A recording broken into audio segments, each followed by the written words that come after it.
શું તમે એકનો એક નાસ્તો વારંવાર ખાઈને કંટાળી ગયા છો?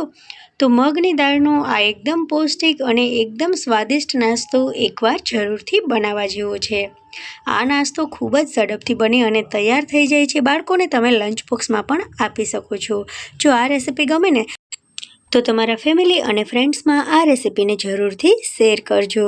તો રેસીપી બનાવવા માટે પહેલાં તો આપણે એક બાઉલમાં 1 વાટકી રવો લઈ લઈશું અને 1 વાટકી દહીં લઈ લઈશું. અહીંયા જો ખાટું દહીં હોય ને તો વધારે સારું, તેનાથી આપણો નાસ્તો એકદમ સ્વાદિષ્ટ બનશે. હવે દહીં અને રવાને એકદમ સરસ રીતે મિક્સ કરી અને 10 મિનિટ માટે આપણે તેને રેસ્ટ આપીશું, જેથી રવો છે તે સરસ મજાનો ફૂલી જાય. હવે અહીંયા મેં મગની દાળ લીધી છે ફોતરા વગરની, તેને 4 થી 5 કલાક પહેલાં પલાળીને રાખી હતી.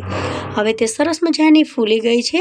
હવે તેને મિક્સી જારમાં આપણે નાખી દઈ અને થોડુંક પાણી પણ તેમાં એડ કરી દઈશું, જેથી સરળતાથી તે પીસાઈ જાય. હવે ઢાંકણ બંધ કરી અને તેને થોડીક કરકરી પીસી લઈશું. તો અહીંયા પેસ્ટ તૈયાર થઈ ગઈ છે. આ રીતે આપણે ચેક કરી લઈએ. જો એકદમ પેસ્ટ બની જાય, એકદમ ઝીણી ફાઇન પીસાઈ જાય તો પણ કંઈ વાંધો નહીં, પણ જો કરકરી પીસાય ને તો વધારે સારું. તો હવે તેને એક વાસણમાં આપણે ટ્રાન્સફર કરી લઈએ. હવે આપણે જે રવો 10 મિનિટ માટે સેટ થવા માટે રાખ્યો હતો ને, તેને લઈ લઈએ. તો રવો એકદમ સરસ મજાનો ફૂલી ગયો છે. તેને હવે આપણે આ મિક્સરમાં એડ કરી દઈએ.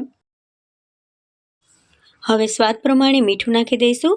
1/4 ચમચી આપણે કુકિંગ સોડા નાખીશું અને આપણે 1/4 ચમચી જેટલી હળદર નાખી દઈશું. વધારે પડતી હળદર નાખવાની નથી, તો બસ 1/4 ચમચીથી પણ ઓછી મેં હળદર નાખી છે. હવે આ બધી વસ્તુઓને આપણે એક જ દિશામાં મિક્સ કરવાની છે, એક જ દિશામાં ફેંટવાની છે, જેથી બધી વસ્તુઓ સરસ રીતે મિક્સ થઈ જાય અને આપણું મિશ્રણ છે તે થોડુંક ફ્લફી થઈ જાય, જેથી આપણો નાસ્તો છે તે સરસ મજાનો ફૂલી જાય. તો અહીંયા તમે જોઈ શકો છો કે આપણે હળદર નાખી છે, તેથી કલર પણ બદલાઈ ગયો છે અને આપણું મિશ્રણ છે તે એકદમ ફ્લફી થઈ ગયું છે. જો આ રેસીપી તમને પસંદ આવી રહી હોય ને તો મારી ચેનલને સબસ્ક્રાઈબ કરજો અને તમારા ફેમિલી અને ફ્રેન્ડ્સમાં તેને જરૂરથી શેર કરજો. હવે આપણે એક ડીશ લઈ લઈએ. સ્ટીમરની ડીશ લીધી છે મેં અહીંયા. તેને આપણે તેલથી ગ્રીસ કરી લઈએ. તો અહીંયા સ્ટીમરનું પાણી ગરમ થઈ ચૂક્યું છે. હવે આપણે ડીશમાં બધું જ મિશ્રણ નાખી દઈએ. હવે તેના ઉપર થોડીક આપણે લાલ મરચાંનું પાવડર સ્પ્રિંકલ કરી દઈએ, તેથી આપણો નાસ્તો દેખાવમાં પણ સરસ લાગશે અને સ્વાદિષ્ટ પણ બનશે. ઢાંકણને ઢાંકી દઈએ. તો 10 થી 15 મિનિટમાં આપણો નાસ્તો એકદમ સરસ મજાનો ટેસ્ટી બની અને તૈયાર થઈ જશે.